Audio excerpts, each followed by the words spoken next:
नमस्ते हजुरहरू सबैलाई। मैले योभन्दा अघि एउटा भिडियो बनाएको थिएँ जसमा बेनाइन प्रोस्टेटिक हाइपरप्लेसियाको बारेमा हजुरलाई जानकारी दिएको थिएँ।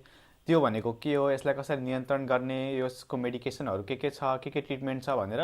यस भिडियोमा मैले यदि तपाईँको प्रोस्टेट बढिसकेको छ, सुनिसकेको छ भने के कुराहरू तपाईँले खानुपर्छ भन्ने कुरा म यो भिडियोबाट जानकारी दिन चाहन्छु। एक नम्बरमा भनेको तपाईँले एन्टिअक्सिडेन्ट रिच फुड खानुपर्ने हुन्छ।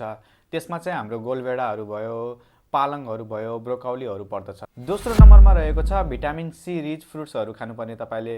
अहिलेको सिजन नै सुन्तलाको छ, त्यसैले सुन्तला चाहिँ खान नबिर्सनु होला। अर्को भनेको अमलाहरू भयो, अङ्गुरहरू भयो, कागती आदि जस्ता फ्रुट्सहरू तपाईँले खान सक्नुहुन्छ। तेस्रो नम्बरमा रहेको छ ओमेगा 3 रिच फ्याटी एसिड फुडहरू खानुपर्ने। त्यसमा तपाईँले माछाहरू खान सक्नुहुन्छ, नट्सहरू खान सक्नुहुन्छ। नट्सहरूमा काजु, बदाम, ओखरहरू खान सक्नुहुन्छ। चौथो नम्बरमा रहेको छ तपाईँले फाइबर रिच फुडहरू खानुपर्ने हुन्छ।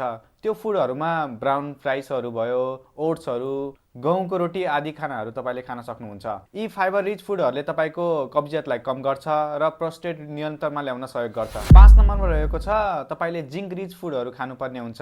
त्यो भनेको पर्चीको बियाहरू, बदामहरू खान सक्नुहुन्छ। अनि अन्तिममा छ ग्रिन टी। ग्रिन टी पनि खान सक्नुहुन्छ तपाईँले। हस्त तपाईँले यी कुराहरू खायो भने तपाईँको प्रोस्टेट नियन्त्रणमा आउनेछ। अर्को भिडियोमा हामी के कुरा नखाने भन्ने कुरामा चर्चा गर्छौँ। हस्त, धन्यवाद।